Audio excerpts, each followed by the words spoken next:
Hi everyone, this is your weather woman meteorologist Amy Metz. I am looking right now at what's going on in front of the Philippines. We do have a storm on the way there. It is right now a tropical cyclone that is going to become a typhoon before it crosses over the Philippines. Now, the Philippines, for those who aren't familiar, is made up of more than 7,000 islands. So right now, the storm is under the typhoon status. We're looking at 50 knots per mile, that's about 60 miles per hour, about 110 kilometers per hour. But very quickly, we'll see a rapid intensification into a typhoon in the next 24-hour period here. So by the time this storm reaches the Philippines, I was expecting around Friday local time that this storm would be about here, that we will begin to see the torrential downpours increase. So right now that's already started. We can see where there's bright reds on this map here is where there's extreme torrential downpours. The Philippines is right here. And as the storm moves more and more westward, we will see these torrential downpours continue to pass over the Philippines. So right now this one will slide a little bit to the south. The Solomon Islands are getting a lot of rain right now, and Papua New Guinea as well. So parts of the Philippines already do have some torrential downpours, which means when this storm actually crosses over and rains down more, there's that additional chance for flooding and for flash floods, for the ground to already be wet, and where there's trees and there's ground that's already wet, then the water just builds on top and ends up pooling.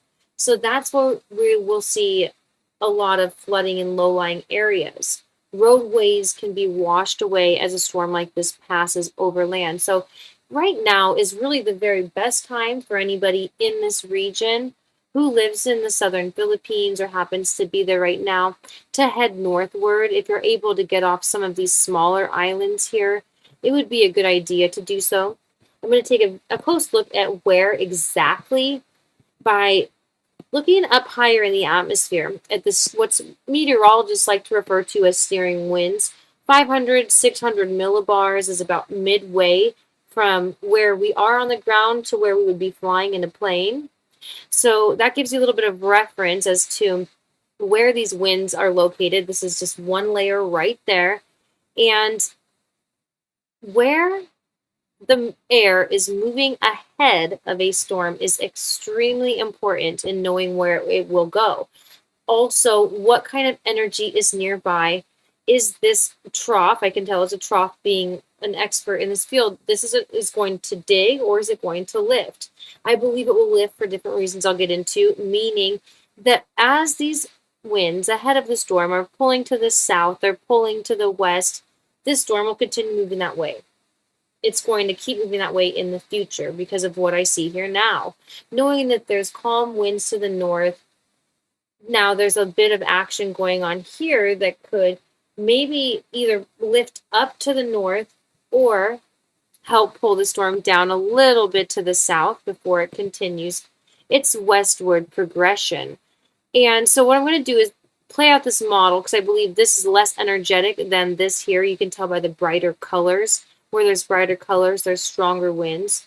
And the faster things are moving, the more energy it has. So this northern system, the storm itself, will win out with this war according to this model. They're very good within these very small time frames. They're looking in the next 12 hours.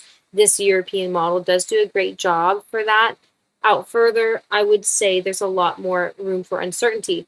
However, with the forecast I can help you with here, you'll get better answers. So knowing that all this crazy, I can call it crazy knowing what I know, the stronger winds to the north, they're going to stay to the north.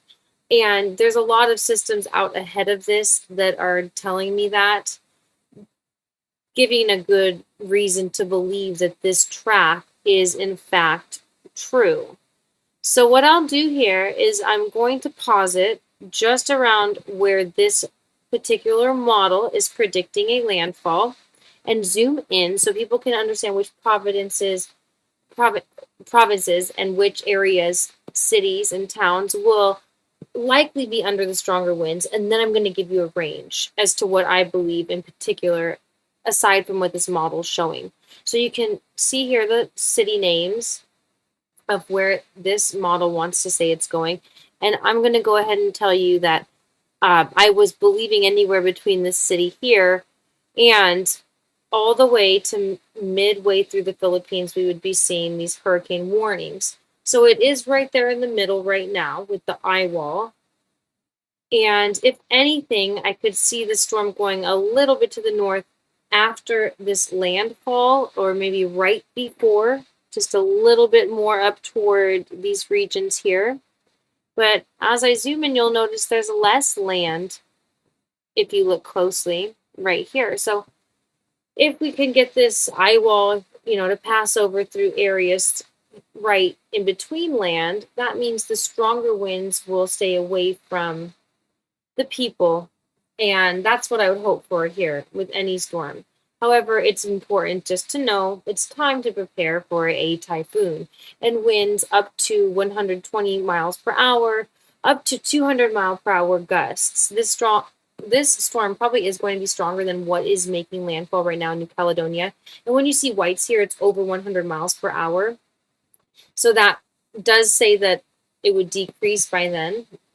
And likely that is the case. So I do believe this will be passing over the Philippines and then posing another threat to Vietnam after this passes over the weekend. So backing up to right now, with both in view, I will show the New Caledonia surface wind. So I'll go back down and I'm going to put it on the gusts so we can get an idea of what's going on here with both of these systems as they pull away from one another in different parts of the hemispheres here. So by the time the Philippines are really going to be needing to hurry up to finish with evacuations and knowing exactly who's going to be bracing for what kind of surge, which I'll get into in just a minute. We already know there'll be flash flooding. We know there's going to be 100-mile-per-hour winds. So be ready for that in the southern central portions of the Philippines.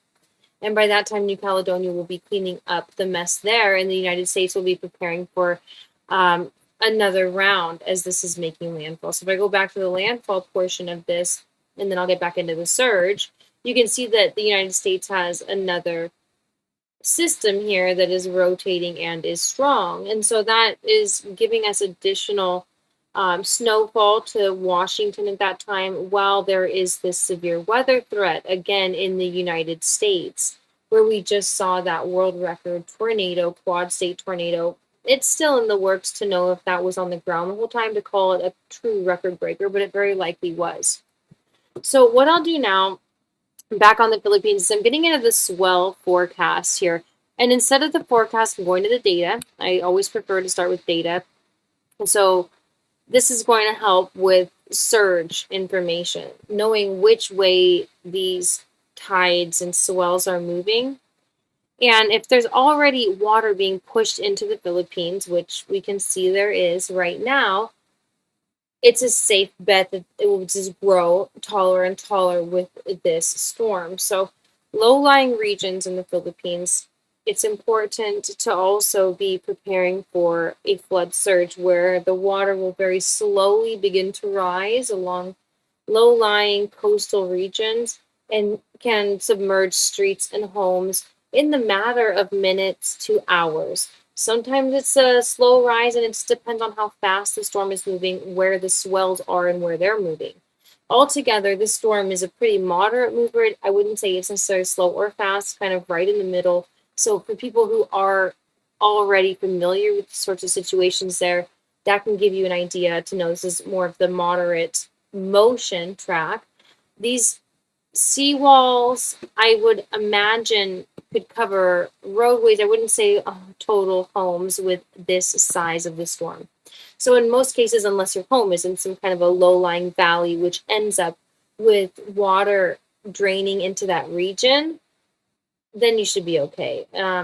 For having homes along these coastal regions, it's a big threat that you can have some water up to your ankles. And then again, with these strong winds, if they're going to have power outages and trees knocked down, that can block roadways for a matter of days. It can cause problems with keeping things clean, keeping electrical, keeping plumbing going. And so it's better, again, if you are able to get out of these areas and head to the north, up to Manila or something, that may be a better idea for you right now. So be exercising your time to be preparing and planning for something that could be mildly devastating here. And it just, I just hope everybody the best through this. There's always going to be those rare cases where there is something very sad that happens when these storms are going on, whether it's widespread and hundreds of people or just a few. It doesn't make a difference to the people who are missing their loved ones. So I do urge everybody just to be as safe as you can. And do please realize that there's a lot of reason to believe the storm will cross right over this portion of the Philippines where it kind of, breaks off into this bigger island and will perhaps move right north of it or right over their southern tip of the larger island associated with the Philippines. And don't forget the size of this, the torrential downpours, the flash flooding, that will go on quite a while. There will be some gusty winds, even in the northern portions, but nothing as long term, not the long duration that we'll see in these southern portions, where there will be more power outages and downed trees and roofs pulled up. So wishing everybody the best. And now that I'm on infrared, I'm also going to head across the Pacific Ocean, looking at California, because this is where all that moisture is meeting. We have a convergence zone here, a brand new frontal zone, very similar setup to what we saw last time. I'll explain to you what I mean by that by showing you the jet pattern.